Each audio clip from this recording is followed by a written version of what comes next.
சின்ன வயசுல இதை மாதிரி ஃபெவிகாலை கையில் ஊற்றி விளையாடாதவங்க ஆளே இருக்க மாட்டாங்க.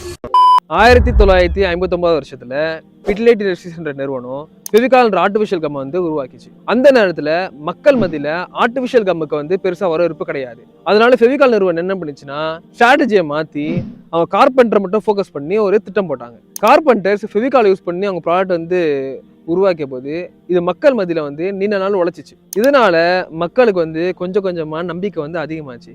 இதை புரிஞ்சுக்கிட்ட ஃபெவிகால் என்ன பண்ணாங்கன்னா கிராமம் முதல் நகரம் வரை அவங்களோட டிஸ்ட்ரிபியூஷனை வந்து விரிவாக்கம் பண்ணாங்க. இவங்க ப்ராடக்டோட சக்ஸஸ்க்கு இன்னொரு முக்கிய காரணம் என்னன்னா அவங்க 90ஸ்ல பண்ண ஒரு ஆட் ஸ்ட்ராட்டஜி தான். மற்ற கம்பெனிஸ்ல ஆக்டர்ஸ் வச்சு அட்வர்டைஸ்மெண்ட் பண்ண நேரத்துல இவங்க மக்களை கனெக்ட் பண்ற மாதிரி இன்ட்ரெஸ்டிங்கான ஆட் கிரியேட் பண்ணாங்க. இதுக்கப்புறம் வீட்டில் இருக்கிற உடஞ்ச பொருளை ஒட்டுறதுக்கு ஏற்ற மாதிரி ஃபெவிக்விக்ன்ற ப்ராடக்ட்டை இன்ட்ரோடியூஸ் பண்ணி வச்சாங்க. அதே மாதிரி ஃபெவிஸ்டிக்ன்ற ப்ராடக்ட்டை ஸ்கூல் பசங்க டார்கெட் பண்ணி அறிமுகப்படுத்தி வச்சாங்க. இதே மாதிரி சக்ஸஸ்ஃபுல்லான ப்ராடக்ட்ஸை அறிமுகம் பண்ண ஃபெவிகாலோடைய பேரண்ட் கம்பெனியான பிட்லைட் இண்டஸ்ட்ரீஸ் அவங்களுடைய ரெவன்யூ எவ்வளோனா லாஸ்ட் ஃபினான்ஷியல் இயர்ல 14,000 கோடி வந்து ரெவன்யூ ஜென்ரேட் பண்ணியிருக்காங்க. இந்தியாவுடைய கம் மார்க்கெட்ல 70% இவங்க தான் ஓன் பண்றாங்க. மக்கள் வாங்குவாங்களா வாங்க மாட்டாங்கன்ற சந்தேகத்தில் ஆரம்பிச்ச இந்த கம்பெனி இன்னைக்கு இந்திய மக்களுடைய வாழ்க்கையில ஒரு அங்கமாகவே மாறிடுச்சு.